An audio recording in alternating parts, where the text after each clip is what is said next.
Les objets sont composés d'unités sous-microscopiques appelées molécules. Celles-ci sont composées d'atomes individuels, se dissocient fréquemment et forment de nouvelles molécules. Tous les atomes avec lesquels vous entrez en contact au cours de votre vie, ceux dans le sol, l'air, la nourriture, ceux qui constituent tout ce qui vit, vous y compris, existent depuis des milliards d'années et ont été créés dans des lieux très différents de notre planète. Abordons comment ces atomes sont apparus. Tout a commencé il y a 14 milliards d'années avec le Big Bang, qui a créé un univers constitué de gaz. Il n'y avait ni étoiles ni planètes. Le gaz était composé d'atomes appartenant aux éléments les plus simples, 75% d'hydrogène et principalement de l'hélium.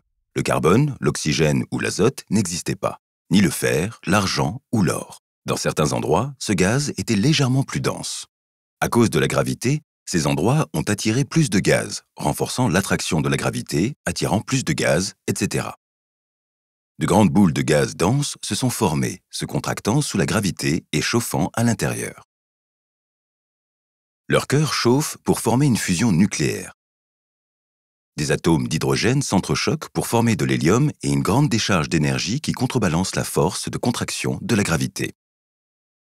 Quand l'énergie correspond à la gravité qui attire tout le gaz, un équilibre se produit. De là, naît une étoile.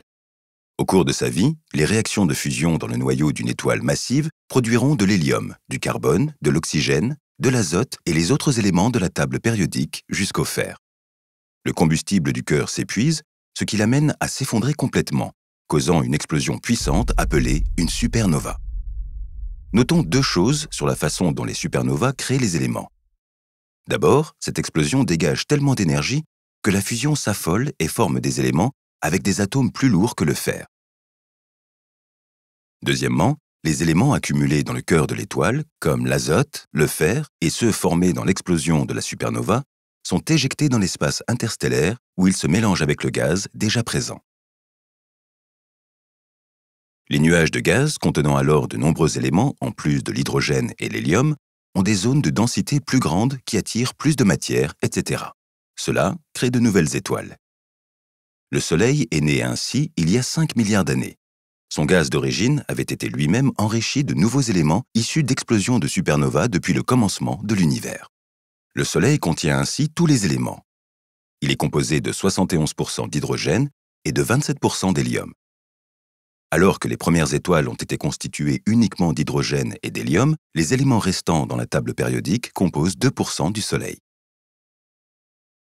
Les planètes se forment en tant que processus de la formation d'étoiles à partir du même nuage de gaz que celles-ci. Les petites planètes, comme la nôtre, ne retiennent pas beaucoup d'hydrogène ou d'hélium, deux gaz légers. Bien que le carbone, l'azote, l'oxygène, etc. ne représentaient que 2% du nuage de gaz qui a formé la Terre, ces éléments plus lourds forment la masse de la Terre. Réfléchissez-y. À l'exception de l'hydrogène et d'une partie de l'hélium, le sol, l'air, vous-même, tout est fait d'atomes qui ont d'abord été créés à l'intérieur d'étoiles. Quand les scientifiques ont découvert ça au XXe siècle, l'astronome Harlow Shapley a commenté « Nous sommes les frères des rochers, les cousins des nuages ». Continue à apprendre avec ces vidéos. Et n'oublie pas de t'abonner. Ne manque jamais une occasion d'apprendre.